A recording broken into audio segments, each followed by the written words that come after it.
first few verses starting in verse 21.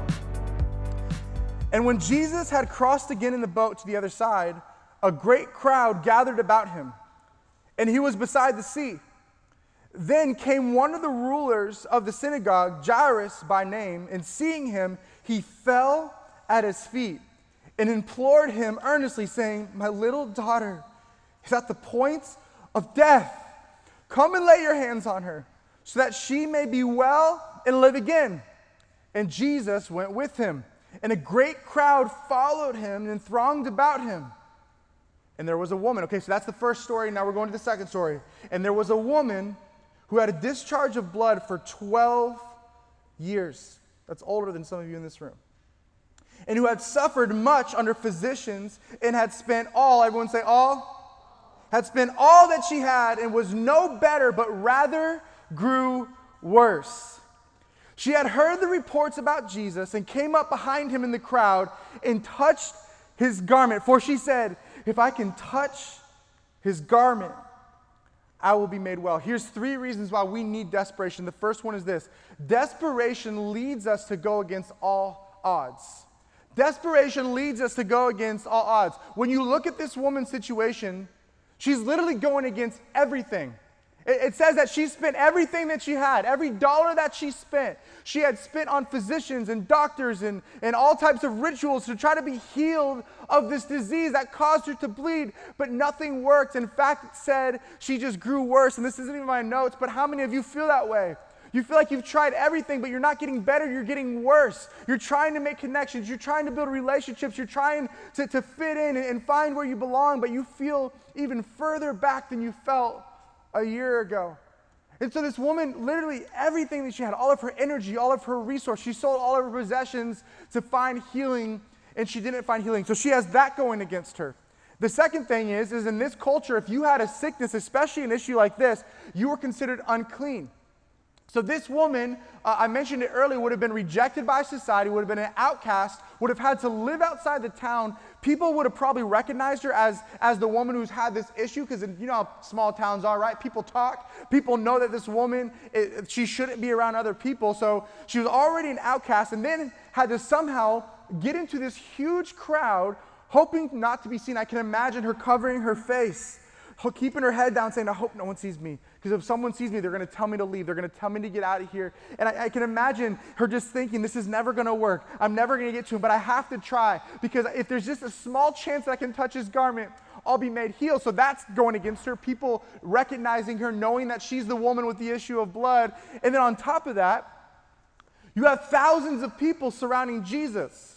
Hundreds, if not thousands of people surrounding Jesus. I don't know if you've ever been to like a concert or a sporting event and maybe you get a chance to meet and greet with the players. Like, you know, even if you get to like go to the meet and greet, the chances of you actually getting to like shake their hand or getting to know them, like it's really low, because there's all these people that want to talk to them, all these people that want to touch them, all these people that want to get an autograph. And so imagine this woman going, even if I get that far, most likely, like I'm not going to touch Jesus, but still, because she was desperate, she thought, I have to try. I have to try. When I was thinking about this, this is super random, but this is how my brain works. I was thinking about that people who play the lottery, and I was curious the kind of the percentage of people who played and people who didn't play. And here's the crazy thing: people who are in poverty spend almost 4 times more money on lottery tickets per person than people who have a lot of money. People are more likely to go gamble everything away when they have nothing. Why? Because they're desperate, and they might even be thinking to themselves, to not even judge them, but they might be thinking to themselves, I have X amount of dollars left, and this is only going to last me 2 more days. So why not take a chance out of desperation? Why not take a chance? Even though I know I'll most likely lose this money, why not take a chance for me to win and for it to change my life? Now, we know statistically, most of the time when they do that, their money is wasted, right? And it's not wise to do that. But here's what I want to say. When it comes to being desperate for Jesus, we can take the little that we have and we can risk it all for him. And we can say, God, I don't have anything left. I'm at rock bottom. I feel like there's no hope. I feel like there's no chance. But God, I'm going to risk it all for you because I have no other place to turn. I'm desperate for you. You have to show up. But here's the cool thing with Jesus, is when you And when you risk it all on Jesus, your life is always changed. You always hit the jackpot, if I can say that. You always will come out on the other side victorious. You will always find healing, and it might not be exactly how you think it is, but when you risk it all on Jesus, when you're desperate for him, and just like this woman are willing to go up against all odds just to touch his garment, you will see Jesus move. So again, how desperate are you for Jesus? Are you desperate for Jesus? The story continues in verse 29. And immediately the flow of blood dried up, and she felt in her body that she was healed of her disease. And Jesus, perceiving in himself that power had gone out from him, immediately turned about in the crowd and said, "Who touched my garments?" And his disciples said, I love the disciples. The disciples said to him, "You see the crowds pressing around you, and yet you say, 'Who touched me?'" Jesus looked around to see who had done it. But the woman, and this is what I want you to see. But the woman, knowing what had happened to her, came in fear and trembling and fell down before him and told him the whole truth. Everyone say, whole truth. Desperation leads us to overcome fear. So desperation causes us to go against all odds. Desperation leads us to overcome fear. Here's what you need to understand. You need to understand the courage it took for this woman to tell Jesus the whole truth. I can imagine in this moment, this woman, again, she has this issue of blood. Again, she's considered unclean. She's an outcast. She's not supposed to be around anyone. And according to the law, that's what a lot of times when people say the law, they're referring to the Old Testament. According to the law, for her to touch people would cause them to also be unclean. So this woman, because of her sickness, was considered unclean. She was a reject. She was considered impure. And according to the law, every person that she touched would become unclean. Now you need to understand, the Pharisees would have absolutely ripped this woman apart if they would have found out that she was intentionally going to touch Jesus, that she was intentionally putting herself in a situation where she would be around thousands of people and causing probably hundreds or dozens of people to be considered unclean. So already this woman is going against society, going against culture, going against the law, and she would no doubt be causing issues and drama because of this attempt that she made in desperation. So let's just put this in our context. COVID has made reading the Bible kind of funny, because when they talk about the clean and the unclean, it kind of sounds like COVID. And literally, imagine you had a friend and they knew they had COVID, okay? They knew they had it. They didn't tell anybody, and instead, they're like, "I don't care. I'm going to show up to this party. I'm going to hang out with everybody, hug them all, whatever, do my thing. I'm just going to keep doing my life, sharing my food."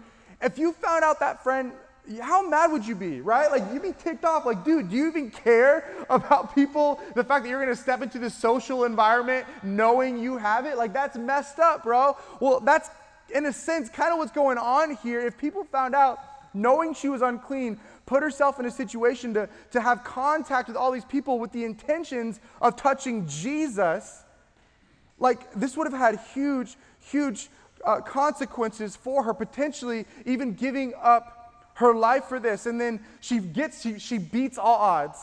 She touches his garment. She experiences healing. She experiences wholeness in her body. And she's thinking to herself, "Oh my gosh, this is incredible. I got to get out of here before someone sees me." And I can imagine her kind of going crazy inside, but trying to get out of that situation as fast as he can. And then the word she doesn't want to hear, "Who touched me?" And I can imagine her heart sinking and going, "Oh no. This is the point. This is it. I'm done. I'm going to be in so much trouble. I'm going to be rejected. I'm going to be rejected even more than I already was. People are going to want nothing to do with me. They're going to be angry with me. Jesus, the one I came to receive healing from, he's going to turn on me. He's going to take my healing away." And I can only imagine the fear that she was feeling because of what was culturally accepted and what was culturally talked about in that time. I can imagine what she's sensing in this moment when Jesus says, "Who touched me?" And for her to have the courage not just to say, "I touched you, we're good, sorry about that." No, so she told the whole truth. She said, "I touched you, Jesus, and I touched you because I've been suffering for 12 years and I've tried everything and nothing's working. And I know I'm not supposed to be out here. I know I'm not supposed to touch other people. I know, Jesus, that this was wrong of me, but I was desperate. I had no other choice. And I heard about these people that when you walked by, they were healed. And when you touched them, they were healed. So I thought to myself, if I could just touch you, Jesus, and I know I wasn't supposed to, but Jesus, I'm healed. I'm whole because I touched your garment. Because of her desperation for Jesus, she was able to tell him the whole truth. Again, how desperate are you for Jesus? Are you desperate enough to tell him the whole truth? Are you desperate enough to confess the darkest sin? Are you desperate enough to tell him how much in darkness you really are? Are you desperate enough to tell him that you're even a little angry at him? Are you desperate enough to tell him the whole truth? Or are you, God, if you do something, that'd be cool, but I know you're probably not going to help me. Are you desperate enough to go, God, here's everything I need from you. Here's where my heart's at. Here's where my mindset's at. Here's where I'm struggling. Here's where I keep falling. Here's where I'm angry. Here's where I'm bitter. Here's where I'm having a hard time forgiving these people. God, I have to tell you everything because you're the only person that can help me. How desperate are you for Jesus? And worship team, you can join me. Verse 34. And he said to her, daughter, your faith has made you well. Go in peace and be healed of your disease. And here's the last thing tonight. And then honestly, we're going to carve out, we're not going to do life groups tonight. We're going to carve out a little time just to go after Jesus in desperation. We're going to carve out some time for you just to be completely honest with him. For you to tell him the whole truth. For maybe you to pray like you've never prayed before. To worship like you've never worshiped before, to go against all odds like you never have before. We're going to allow our hearts to be desperate for Jesus, and here's why. Because desperation for Jesus leads to healing and salvation. Desperation leads to healing and salvation. This woman would not have received her healing if she wasn't desperate, if she wasn't willing to go against all odds. If she wasn't willing to face her darkest fear, and to stand up in front of the multitude and say, Jesus, it was I who touched you, and here's why I did it. If she wasn't desperate, she would have missed her healing. And there's some of you in this place that are broken internally. You're so unsatisfied internally. You're sick, and maybe you've been sick inside for 12 years. Maybe it is a physical healing that you need, but you've never come to Jesus saying, Jesus, if I don't have a touch from you, I have nothing. It brings healing and salvation. So here's the cool thing. This word, when Jesus says, your faith has made you well, the word is sozo. Sozo. That's the word, that's the Greek word that's used when Jesus says, your faith has made you well, sozo. And here's the really cool thing. That word is used 110 times in Scripture. 93 of those 110 times, you know what it's used for? Salvation. Spiritual salvation. And then 3 times it's used for physical healing. And then the other 9 times it's used to say you've been made whole. And then it's just used miscellaneously other times, translated. But here's the thing. When Jesus says your faith has made you well, your faith has made you sozo, what he's saying is, daughter, you've received your physical healing. But because of your desperation, because you are willing to tell me the whole truth, you haven't just received your physical healing, you have received your spiritual healing.